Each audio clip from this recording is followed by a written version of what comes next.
औज़ुबिल्लाहिमिनश्शैतानिर्रजीम बिस्मिल्लाहिर्रहमानिर्रहीम। नाज़रीन इकराम अस्सलामु अलैकुम वरहमतुल्लाहि वबरकातुहू। आज एक दफ़ा फिर आपको फ़ज़ीलत के कोर्स में खुशामदीद। आज हम फ़ज़ीलत के लेक्चर नंबर 8 को डिस्कस करने जा रहे हैं। इसमें हम कन्वेक्स सेट को पहले डिस्कस करते हैं। कन्वेक्स सेट क्या होता है? The term convex is applicable to a set A in R N non dimensional Euclidean vector space if the following are satisfied. यानी कि अगर हमारे पास एक non dimensional Euclidean vector space है, उसमें एक सेट ए है, तो अगर वो ये नीचे वाली दो कंडीशंस को सेटिस्फाई करता है तो इसका मतलब ये है कि वो एक कन्वेक्स सेट है। तो वो देखते हैं कि हम कौन सी जो है कंडीशंस हैं। फर्स्ट कंडीशन है two arbitrary points S and R defined in A. यानी कि दो कोई भी आर्बिट्रेरी पॉइंट्स हैं एस और आर जो कि ए में बिलोंग करते हैं।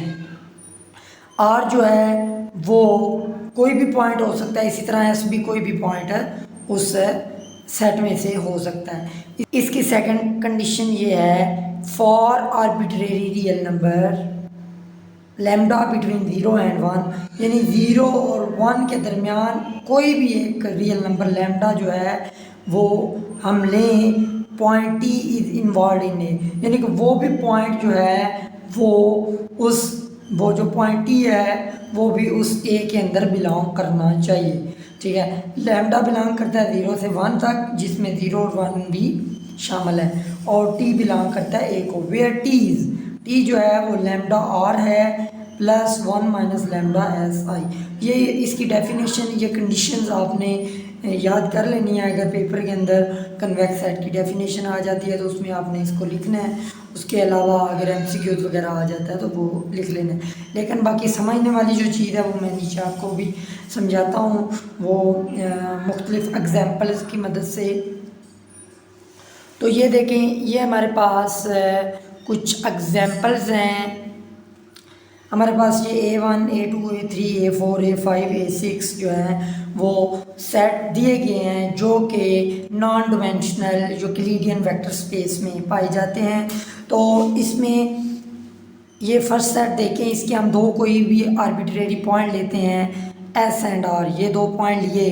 तो अब ये देखें इसके अंदर जितने भी पॉइंट्स हैं वो इस सेट के अंदर लाई कर रहे हैं। इसी तरह ये दो ले लें तो इसके भी सारे जो हैं वो यानी पॉइंट्स इसके दरमियान में जो हैं वो सारे ए के अंदर बिलोंग करते हैं। इसी तरह A2 में भी ये हमने पॉइंट लिए, तो पहले ये दो पॉइंट लिए, इसके अंदर भी सारी वैल्यूज़ जो हैं, सारे पॉइंट्स उस सेट को बिलोंग करते हैं। ठीक है, और इसी तरह हम कोई भी यानी कि इन सेट के जो है वो दो पॉइंट ले लें तो वो उसके दरमियान में जो है, जो सेकंड कंडीशन थी कि उसके दरमियान कोई भी रियल नंबर हो तो वो भी उस सेट को बिलोंग करना चाहिए। ये A3 में भी ऐसे ही है। लेकिन A4, A5 और A6 को अगर आप ध्यान से देखें, अब यहाँ पे हमने दो पॉइंट लिए, ये दो पॉइंट तो जो है इनके दरमियान बिटवीन यानी कि जितने भी रियल नंबर्स हैं वो तो इस सेट को लाई कर रहे हैं।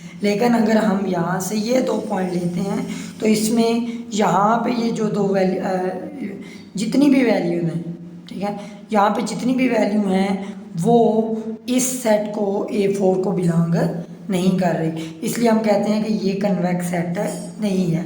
इसी तरह A5 है, तो ये दो पॉइंट लिए, इनके दरमियान तमाम वैल्यूज़ तो इस सेट को लाई कर रही हैं, यानी इसमें बिलोंग करती हैं। लेकिन अगर हम ये दो पॉइंट लेते हैं तो इसमें कुछ वैल्यूज़ ऐसी हैं जो कि इस सेट को बिलोंग नहीं करती।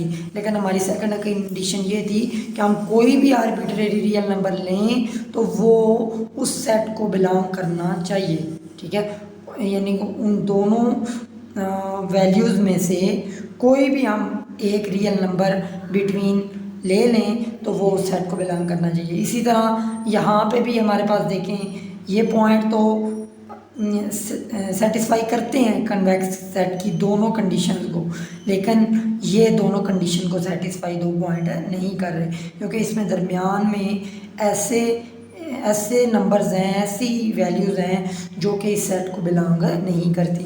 इसलिए हम ये कहते हैं कि A1, A2 and A3 are convex set and A4, A5 and A6 are not convex set, क्योंकि वो कन्वेक्स सेट की दोनों कंडीशन को सेटिस्फाई नहीं करती।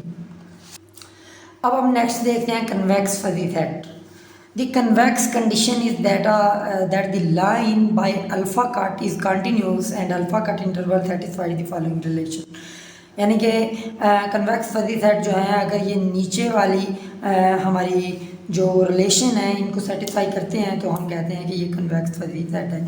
तो पहली है alpha cut A1 and A3, ठीक है। इसको हम ग्राफ की मदद से जो है ना वो एक्सप्लेन करते हैं। जहाँ पे अल्फ़ा डैश जो है लेस देन अल्फ़ा है, दैट इम्प्लाइज A1 जो है वो alpha dash less or equal to होगा A1 अल्फ़ा के, या and A3 alpha dash greater or equal to A3 alpha. तो इसको हम ग्राफ की मदद से जो है वो एक्सप्लेन करते हैं। तो ये देखिए हमारे पास एक ये अल्फ़ा कट है और ये एक हमारे पास अल्फ़ा डैश कट है, ठीक है। तो अब इसको हम देखते हैं, तो इसकी हमारे पास ये यहाँ पे कट कर रहा है, तो इसको हम ये जो हमारी वैल्यू होगी ये A1 अल्फ़ा की है और ये अल्फ़ा डैश कट यहाँ पे कट कर रहा है, तो ये A1 अल्फ़ा डैश है। इसी तरह हमारे पास जो है ये अल्फ़ा यहाँ पे जो कट कर रहा है ये हमारे पास A3 अल्फ़ा है और ये अल्फ़ा डैश यहाँ पे जो कट कर रहा है ये हमारे पास A3 अल्फ़ा डैश है। तो यहाँ पे थोड़ा गौर करें तो हमारे पास जो अल्फ़ा है वो जो यानी मेंबरशिप वैल्यू इसको देखते हैं ना, तो अल्फ़ा जो है वो ग्रेटर है अल्फ़ा डैश से। ये हमने ऊपर डिस्कस किया कि अल्फ़ा डैश जो है वो लेस है अल्फ़ा से। तो इस तरह हम देखते हैं कि जो हमारा A1 अल्फ़ा डैश है ये लेस आर इक्वल टू होगा A1 अल्फ़ा के, और इसी तरह A3 अल्फ़ा जो है वो लेस आर इक्वल टू होगा A3 अल्फ़ा डैश की, ठीक है। तो ये हमारे पास A अल्फ़ा है ये वाला और ये हमारे पास A अल्फ़ा डैश है। तो alpha cut off fuzzy number alpha dash less than alpha, that implies हम कह सकते हैं अगर अल्फ़ा डैश जो है वो लेस है अल्फ़ा से तो हम कह सकते हैं कि A अल्फ़ा जो है वो सबसेट है A अल्फ़ा डैश का। जैसा कि यहाँ पे हम देखते हैं कि ये जो A अल्फ़ा है ये इसके अंदर पाया जाता है, इसके अंदर पाया, ये यहाँ से लेके यहाँ तक ये हमारे पास A अल्फ़ा डैश है, तो ये हमारे पास इसके अंदर लाई करता है, ठीक है। यानी A अल्फ़ा जो है वो A अल्फ़ा डैश के अंदर पाया जाता है। दी कन्वेक्स कंडीशन में आल्सो बी रिटन एज, हम यानी कि इसकी कंडीशन को कन्वेक्स कंडीशन को इस तरह लिख सकते हैं सेम वैसे ही, alpha dash less than alpha that implies A alpha subset है A अल्फ़ा डैश का। अब हम नेक्स्ट टॉपिक को डिस्कस करते हैं। नेक्स्ट हमारा टॉपिक है, बहुत इंपॉर्टेंट टॉपिक है, triangular fuzzy numbers. A fuzzy number represented with 3 points is called fuzzy number. It defined as follows। हमारे पास एक फजी नंबर जो है वो ट्रायंगुलर होगा अगर उसके 3 पॉइंट्स हों। यानी कि A हमारे पास एक फजी सेट दिया है, फजी सेट है जिसके अंदर 3 नंबर हैं A1, A2, A3, ठीक है। तो ये हमारे पास ट्रायंगुलर फजी नंबर है। इसके मेंबरशिप फंक्शन को हम कुछ इस तरह से लिख सकते हैं, मेंबरशिप फंक्शन ऑफ x 0 होगा जब A1 जो है लेस होगा x से, और x minus A1 over A2 minus A1 होगा जब A1 से लेके A2 तक वैल्यूज़ लाई कर रही होंगी। इस तरह मेंबरशिप फंक्शन होगा A3 minus x over A3 minus A2 जब A2 से लेके A3 तक वैल्यूज़ होंगी, और फिर 0 होगा जब वैल्यूज़ जो हैं वो A3 से ग्रेटर होंगी। तो यानी कि A1 से जब लेस होंगी तब भी ज़ीरो होगा, A3 से जब ग्रेटर होंगी तब भी ज़ीरो होगा, और जब दरमियान में होंगी तो हमारे पास ये दो जो है वो फंक्शन है, मेंबरशिप फंक्शन सेटिस्फाई करेंगे। तो इसकी मदद से हम इजीली जो है वो, अगर हमारे पास वैल्यूज़ दी हूँ तो हम उसका जो है वो मेंबरशिप फंक्शन जो है वो फाइंड कर सकते हैं। इसको हम ग्राफिकली इस तरह रिप्रेजेंट करते हैं कि जब हमारे पास A1 से लेके A2 तक वैल्यूज़ होंगी तो ये हमारे पास ग्राफ ऊपर की तरफ जो है वो लाई करता है, यानी ऊपर की तरफ जाता है, एक स्लो बनती है। और इसी तरह A2 से लेके A3 तक जब हमारे पास वैल्यूज़ होंगी तो वो हमारे पास वो भी एक स्लोप बनती है ऊपर से नीचे की तरफ। तो यहाँ पे देखिए आप, A से लेस जब वैल्यूज़ होंगी तो ज़ीरो होगी, और A से जब A3 से ग्रेटर होंगी वैल्यूज़ तब भी वो मेंबरशिप वैल्यू ज़ीरो होंगी। और जब A2 होगा तो हमारे पास पीक पॉइंट होगा, जहाँ पे हमारी जो मेंबरशिप वैल्यू है वो 1 होगी। अब हम इसको एक एग्जांपल की मदद से देखते हैं। ये हमारे पास एक एग्जांपल दी हुई है, हमारे पास मेंबरशिप फंक्शन दिए हुए हैं। ज़ीरो होगी जब 3 से लेस होगा, और x-3/5-3। यहाँ पे हमारे पास सेट जो है 3, 5, 7 है। A1 हमारे पास 3 है, A2 हमारे पास 5 है, और A3 हमारे पास 7 है। तो उस लिहाज से अगर सिंपल हमारे पास वो हमें वो सिर्फ वो एक सेट या एक फजी ट्रायंगुलर फजी नंबर दे देता है, तो उसकी मदद से हम वो उसकी डेफिनेशन की मेंबरशिप फंक्शन को इस्तेमाल करते हुए हम खुद ये क्रिएट कर सकते हैं। यहाँ पे देखें हमारे पास जो है वो ये हमारे पास अब मेंबरशिप फंक्शन बनता है। अगर A1, A2, A3 की जगह पे हम वैल्यू पुट करें तो अब हम देखते हैं कि यहाँ पर हमारी मेंबरशिप वैल्यूज़ क्या बनेगी। तो हम पुट करते हैं x = 3, इसमें x = 3 पुट करते हैं तो 3 - 3 = 0, और 0/2 वो 0 ही आ जाएगा। इसी तरह हमारे पास हम 5 पुट करते हैं इसके अंदर तो 5 - 3 तो 2 आएगा, और 5 - 3 हमारे पास 2 आएगा, 2/2 = 1। इसी तरह अगर इधर भी हम 5 पुट करें तो 7 - 5 2, 7 - 5 2, 2/2 = 1। यानी कि जब वैल्यू 5 होगी तो हमारे पास पीक पॉइंट होगा, उसकी मेंबरशिप वैल्यू 1 होगी। तो इसी तरह हम अगर इसमें 7 पुट करते हैं तो 7 - 7 0, 0/2 = 0, यानी कि 7 पे वैल्यू भी 0 होगी। और इसके अंदर दरमियान में जितनी भी वैल्यूज़ होंगी उनकी हमारे पास एक स्लोप बन जाएगी। ये इसको हम इस तरह ग्राफिकली देखते हैं। ये हमारे पास इसका जो है वो ग्राफ बनता है।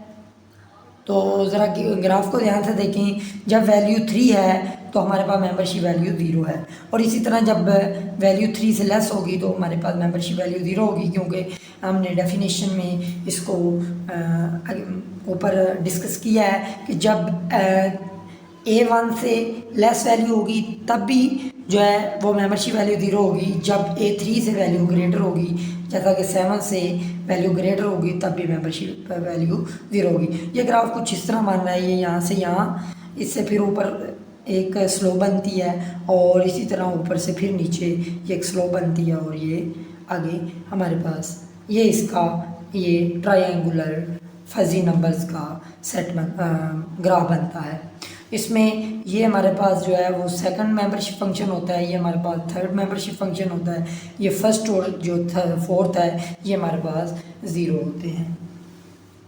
अगर हमारे पास ग्राफ गिवन हो तो हम किस तरह जो है उसके मेंबरशिप फंक्शन को फाइंड कर सकते हैं। If graph is given then how to find function. तो ये हमारे पास स्लोप की इक्वेशन होती है, ये हमने छोटी क्लासेस में पढ़ी है। तो इसकी मदद से हम इजीली जो है वो इसकी मेंबरशिप फंक्शन को फाइंड कर सकते हैं। ये हमारे पास y = mx + c, जहाँ पे m हमारे पास जो होती है वो स्लोप होती है, और c जो होता है वो हमारा वो पॉइंट होता है जो हम उसके अंदर इसको हम फाइंड करते हैं x1 और y1, यानी x और y की दो जो पॉइंट्स होते हैं उनको पुट करके हम C1 की वैल्यू इजीली, C की या C1 C2 की वैल्यू इजीली फाइंड कर सकते हैं। अब देखिए हमारे पास स्लोप की जो फार्मूला होता है वो होता है y2 minus y1 over x2 minus